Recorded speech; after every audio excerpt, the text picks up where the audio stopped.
समय की कद्र। एक गांव में 3 लड़के रहते थे, राम, श्याम और राजू। तीनों के पिता काफी अमीर थे। तीनों का बचपन बहुत अच्छे तरह से गुजरा था। उनके माता पिता कभी भी उनकी कोई भी मांग को अनदेखा नहीं करते थे।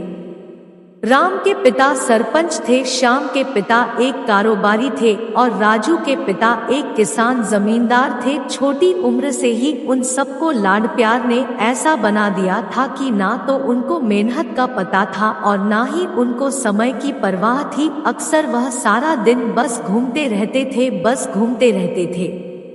नशे और अन्य भोगविलास में डूबे रहते थे, जिससे उनके गांव वाले भी दुखी थे। सरपंच और बड़े लोगों के बच्चे होने के कारण उनकी कोई शिकायत कर पाने की हिम्मत नहीं कर पाता था, जिससे उनका मनोबल और बढ़ गया था।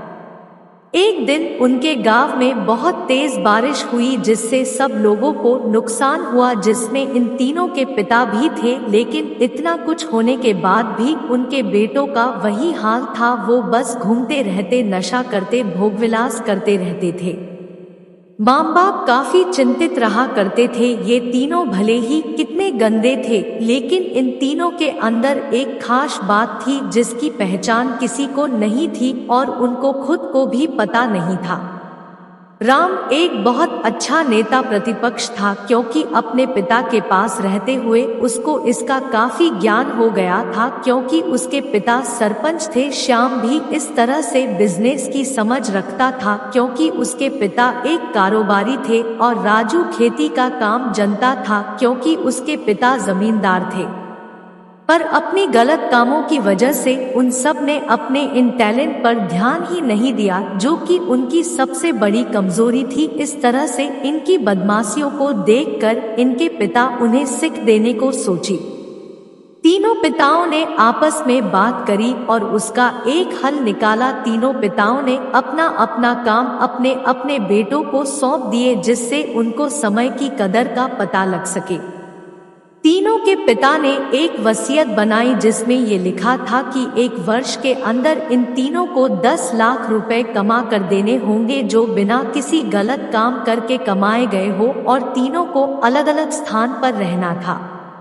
इन तीनों को 5-5 लाख रुपए भी दिए गए, ताकि उनको अपना काम स्टार्ट करने में दिक्कत ना हो। पहले तो सब खुश हो गए कि हम आजाद हो गए, हमको पैसे मिल गए, और ऐसा सोच करके इन्होंने फिर से काफी समय मौज मस्ती करने में लगा दिया। इस तरह से 6 महीने बीत गए और इनका काफी सारा नुकसान भी हुआ। फिर एक दिन अचानक उनको एहसास हुआ कि अगर हम शर्त हार गए तो हम अपनी अपनी जायदाद खो बैठेंगे। धीरे धीरे उनकी चिंता बढ़ने लगी। एक दिन वो इसी उधेड़ धुन में एक पार्क में बैठे थे और कुछ डिस्कस कर रहे थे कि उनको एक छोटी सी लड़की मिली। वो फूल बेच रही थी और साथ में पढ़ भी रही थी। तीनों लोग उस लड़की के पास में गए। तभी राम ने लड़की से बोला, बेटी आपकी उम्र क्या है? तो लड़की ने जवाब दिया कि मैं 12 साल की हूँ।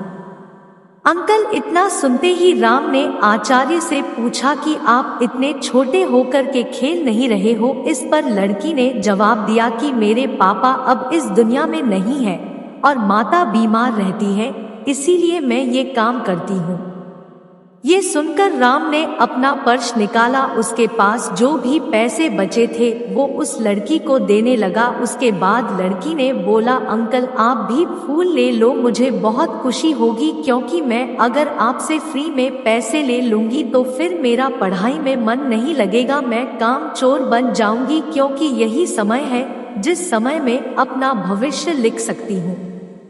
राम ने उस लड़की से सारे फूल ले लिए और तीनों घर लौट आए। उस फूल वाली लड़की का उन तीनों लड़कों पर बहुत गहरा प्रभाव पड़ा। रात भर उन तीनों ने उस बच्ची के बारे में सोचते रहे और उन्हें एहसास हुआ कि वो तीनों कितने गलत थे। तीनों ही दोस्तों को एहसास हुआ कि आज भी उनके पास 6 महीने का समय है अपने पिता के दिए गए काम को पूरा करने का और भविष्य बनाने का।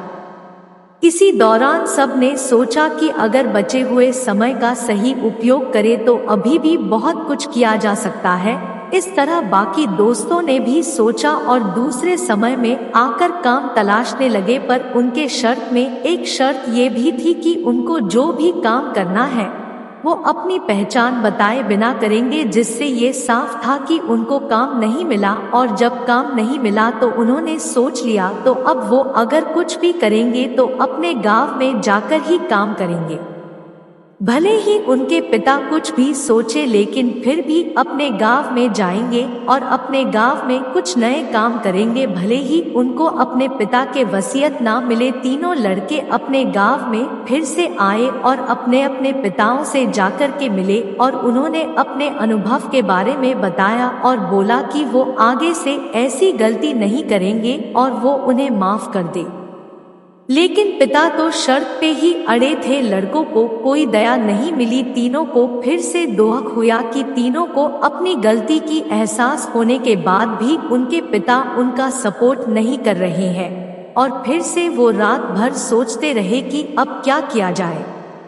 तीनों ने मिलकर एक स्कीम निकाली। राम अपने मित्रों के साथ में मिलकर लोगों की प्रॉब्लम को सुलझाने लगा, जिससे उसको गांव की समस्याओं का ज्ञान हुआ। इसी तरह श्याम भी गांव के विकास के लिए नए नए तरीके सीख गया और राजू को किसानों और बीजों का ज्ञान हो जाने से उसको काफी फायदा हुआ। तीनों ने मिलकर अपने बाकी पैसों को सही ढंग से सही जगह लगाकर गांव को एक नया रूप दे दिया। उनकी कड़ी मेहनत से गांव के लोग क्या दूसरे शहरों के लोग भी उनकी तारीफ करने लगे। उनका गांव तरक्की करने लगा। नई तकनीकों के कारण हर वर्ग के लोगों से उनका जुड़ाव होने लगा और एक समय आने के बाद उनके पिताओं ने भी उनको माफ कर दिया। इस तरह से दोस्तों उन तीनों को समय की कीमत का अंदाजा हुआ कि पहले वो कितना समय बर्बाद कर रहे थे, लेकिन जब से उनको समय की कीमत का अंदाजा हुआ तब से उन्होंने समय को बर्बाद नहीं किया और काम करके पैसा कमाया, नाम कमाया और ये सीखा ईमानदारी से जिंदगी कैसे जीते हैं। दोस्तों कुल मिलाकर कहने का मतलब यही है कि आप सभी समय को बर्बाद ना करें। अगर ये समय आपके हाथ से निकल गया तो कुछ नहीं कर सकते हैं, और हाँ, समय के पास इतना समय नहीं है कि वो आपको दोबारा समय दे। समय बर्बाद करने का हजारों तरीका है, लेकिन आप ऐसा कोई तरीका चुनिए जो आपकी जिंदगी बदल दे, इस समाज की जिंदगी बदल दे, इस देश का भविष्य बदल दे। ऐसी ही और वीडियो के लिए हमारे चैनल को सब्सक्राइब करें और वीडियो को लाइक करें। धन्यवाद।